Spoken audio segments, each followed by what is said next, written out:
Welcome to Create Your Own Reality, a show about hope, inspiration, and encouragement.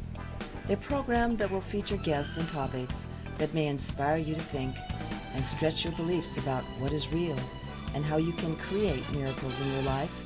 Your hosts, Badeish Lange and Pauline Nortness. Welcome. We have an inspirational show for you today. Imagine, after raising a family and approaching retirement, deciding to adopt another child, and a young child at that. That's just what our guests, Bonnie Duncan and Michael Winn, decided to do. But at the time, they didn't realize what a remarkable child they were going to bring into their lives and what love could accomplish. And one thing I didn't tell you was that their child, Suzie, is autistic. So Bonnie and Michael adopting after all these years and raising your family, and that's remarkable in itself, but to take on the burden of an autistic child, what were you thinking? In a nice way, of course. Well, I would say I had been dreaming of adopting a child, and I knew after I had my own birth sons that it definitely was going to be a little girl.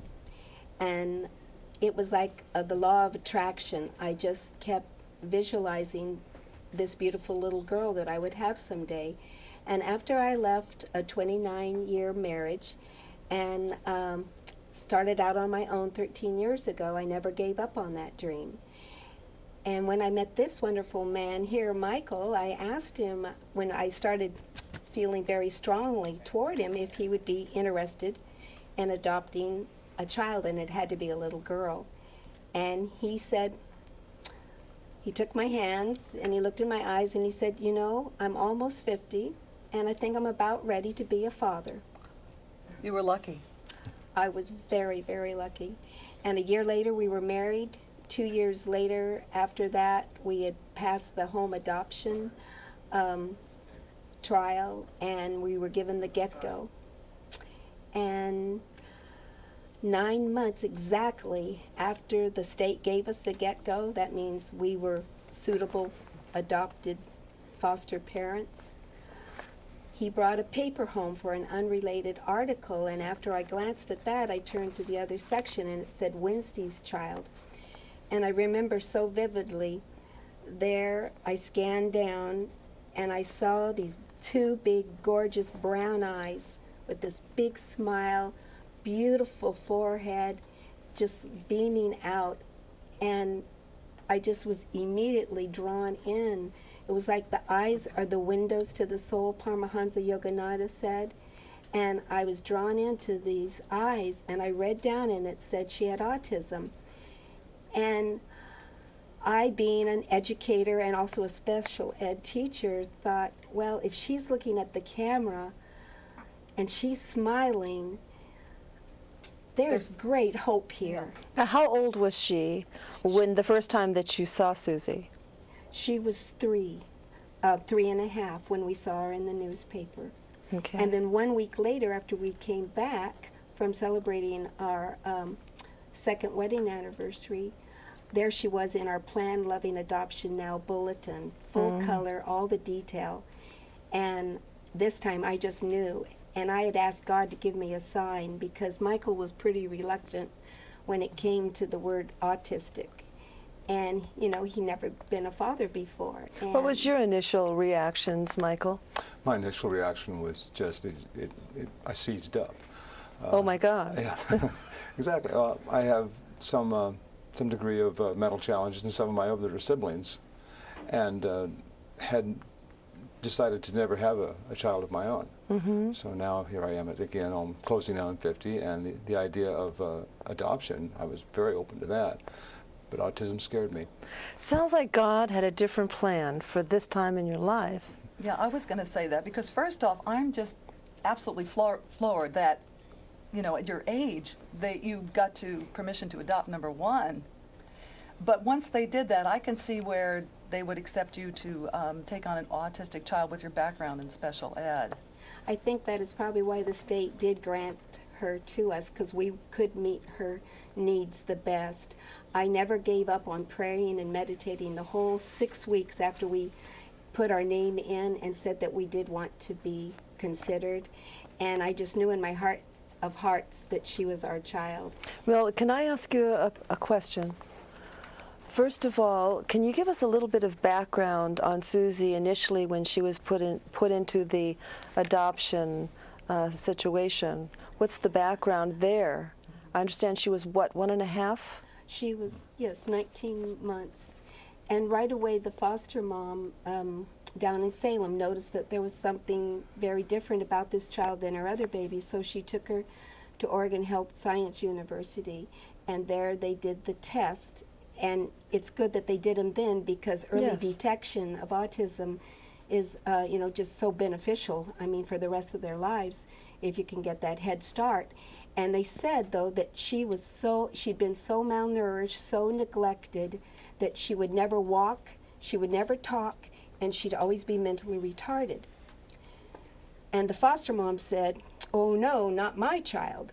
And she got the OT, the PT, the early intervention, anything that she could that the DHS services would provide. And she did just everything she possibly could till she got to a point where I know she felt that she needed more. Yeah. And that's when both of the parents' rights were also severed. And so Suzie came up for adoption at 3.5. So the parents are no longer in the picture whatsoever? It's a closed adoption. It's good. That sounds good. Well, it sounds like the mother left her from the beginning. So, you know, Suzie was very fortunate. I mean, she started out unfortunate, but then to have two wonderful situations, a foster mother who didn't take diagnosis, which I think that is remarkable. And Exactly. also, it's a good point for our audience. You know, when Yes. people are diagnosed and they tell you there's no hope, how many Right. times does that happen and it's proven to be incorrect? We have to live beyond the prediction. Exactly, exactly. It sounds like she has angels watching over her. She does, and she knows she does. I believe she believes in angels. I had a little conversation with her earlier. Now I wanted to ask you, how did your family react when you guys are getting close to retirement and all of a sudden you're adopting an autistic child? I mean, what was the reaction in the family? A little bit of everything? I think most of the family accepted that, well, that's okay. I guess that's what you want to do. There were some friends that were a little taken back, I think, and some friends that cautioned us to, are you sure this is what you want?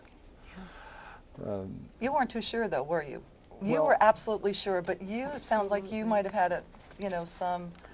I wasn't sure, but when it come down to after we got the second notification on Suzie, and we talked about it again, and did a lot of thinking about it and praying on it and slept on it overnight, I told her the next morning, if you're sure, I believe in you, you've never steered me wrong, let's go. That's good. You have a good foundation, the two of you. So what was your first meeting with Suzie like? Fun. Fun. Well, for me, it was a little, Bonnie met her a day before I did.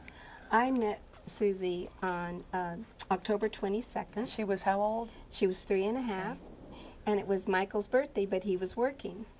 So the foster father came to the car, and I was just driving in and barely opened the car door, and he was ready to just thrust Suzie right into my arms, and she arched back and just, you know, no, no, no. I mean, it was very frightening to her, and I said, wait a minute, let me just, you know, in my own time get to know her, you know, and she needs to be able to feel comfortable with me, and we need to join together and feel a bond.